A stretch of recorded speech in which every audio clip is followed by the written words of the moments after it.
श्री स्वामी समर्थ.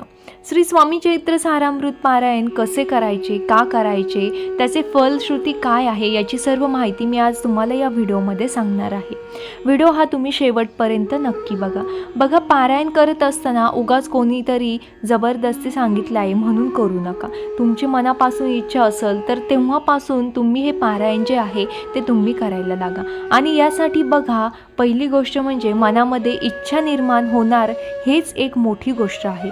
आणि हे पारायण जे आहे ते तुम्ही कुठल्याही दिवशी सुरुवात करू शकतात. स्वामी चरित्र 1, 3, 5, 7, 11, 51 असे पारायण केले जाते. तर तुम्हाला बघा, एक जरी पारायण केलं तरी पण चालेल. नित्यसेवेमध्ये काय करतात तर दररोज 11 माळी जप, त्यानंतर स्वामी तारक मंत्र आणि रोज 3 अध्याय म्हणजे हे 21 अध्याय या पोथीमध्ये असतात. तर रोज 3 अध्याय असं 7-21 म्हणजे 7 दिवसामध्ये, एका आठवड्यामध्ये तुमचं स्वामी चरित्राचं एक पारायण पूर्ण होतं. ते आपल्याला वाचून होतं.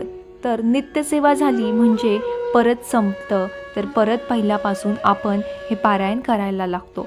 तर आता बघा, स्वामी सेवेसाठी तुम्हाला जर पारायण करायचं असेल तर वार पाहण्याची गरज नाही. तुम्ही बघा, सोमवार, गुरुवार, त्यानंतर कुठल्याही शुभ दिवशी तुम्ही सुरुवात करू शकता. त्यानंतर दशमी, एकादशी आणि द्वादशी या 3 तिथींना 3 दिवसाचं सुद्धा तुम्ही पारायण करू शकतात.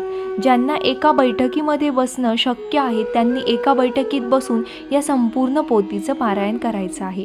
तुम्हाला वाटलं आज मनापासून की मला काही स्वामी चरित्राचं पारायण करायचं आहे, तुम्ही एका दिवसात तुम्हाला वाटेल त्या दिवशी सकाळी बघा उठायचं आहे, आंघोळ करायची आहे, छान असं देवघर वगैरे आपल्याला स्वच्छ करायचे आहे, देवांना आंघोळ घालायची आहे, स्वामींचा फोटो असेल, मूर्ती असेल, स्वामींना मुजरा करायचा आहे आणि पारायणाला बसायचं आहे. अगदी साध्या आणि सोप्या पद्धतीने तुम्ही हे पारायण करू शकता. त्यानंतर तुम्ही 3, 7, 21, 11, 51 अशी पारायण देखील करू शकता. म्हणजे रोज ही संपूर्ण पोथी आपल्याला वाचायची आहे. याला फार तर फार 1 ते सव्वा तास आपल्याला लागतो. अगदी मराठी भाषेमध्ये आहे, यामुळे आपल्याला यामध्ये संस्कृत असे मोठे काही शब्द अजिबात नाही. आणि अगदी तुम्हाला 1 ते सव्वा तासामध्ये तुमची संपूर्ण सेवा जी आहे ती होऊन जाते. आता बघा, स्वामी चरित्राचे सारामृत पारायण करण्याची वेळ कुठली योग्य असते तर तुम्ही शक्यतो सकाळी पारायण करा. तुम्हाला सकाळी शक्य असेल, समजा तुमचं ऑफिस वगैरे आहे तर तुम्हाला हे पारायण करणं शक्य नसेल सकाळी, तर तुम्ही रात्री वाचलं तरी देखील चालते. पण शक्यतो तुमची वेळ जी आहे ती तुमच्या वेळेमध्ये जेव्हा जमेल तेव्हा तुम्ही करू शकता.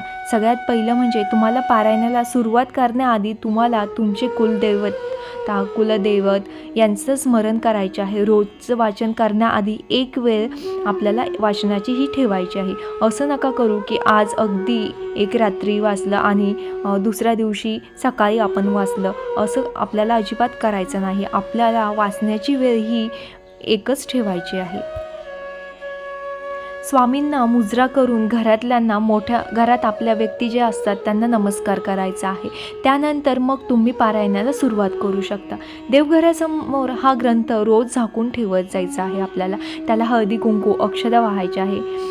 ग्रंथ वाचण्याच्या आधी तो उघडायचा आहे आणि कापडात त्याला हळद कुंकू अक्षदा अर्पण करायचे आहे. अगरबत्ती ओवाळायची आहे, दिवा आपल्याला लावायचा आहे आणि मगच वाचण्याला सुरुवात करायची आहे.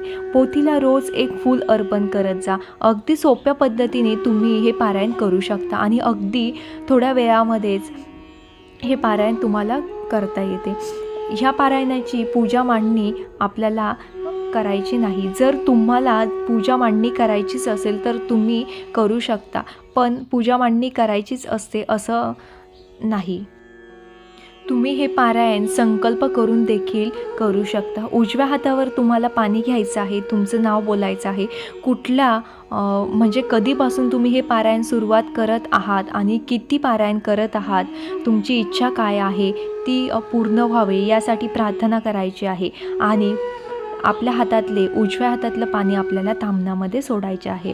त्यानंतर पारायण करण्याची ताकद मला द्या अशा सोप्या पद्धतीने तुम्ही देवाला आठवण करून द्यायची आहे. आणि जे संकल्प केलेलं पाणी आहे ते आपल्याला एका झाडाला टाकायचे आहे. हे पाणी आपल्याला तुळशीला टाकायचे नाही. त्यानंतर तुमच्या पारायणाला तुम्ही सुरुवात करू शकता. नैवेद्य वगैरे रोज काही दाखवायचं असं काही नाही. तुम्ही देवासमोर अगदी साखरेचं नैवेद्य दाखवलं तरीसुद्धा चालेल. तोच नैवेद्य तुम्ही नंतर पण खाऊ शकता.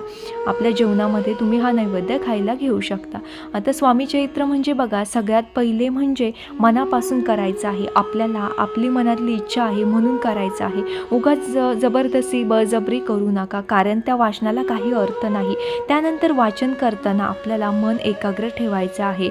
1 तास देवाला तुम्हाला द्यायचा आहे.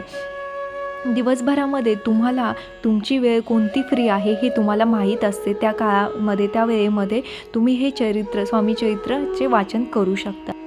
अशा पद्धतीने तुम्ही 1, 7, 11, 21, 51, 101 पारायण स्वामी चरित्राचे करू शकता. श्री स्वामी समर्थ.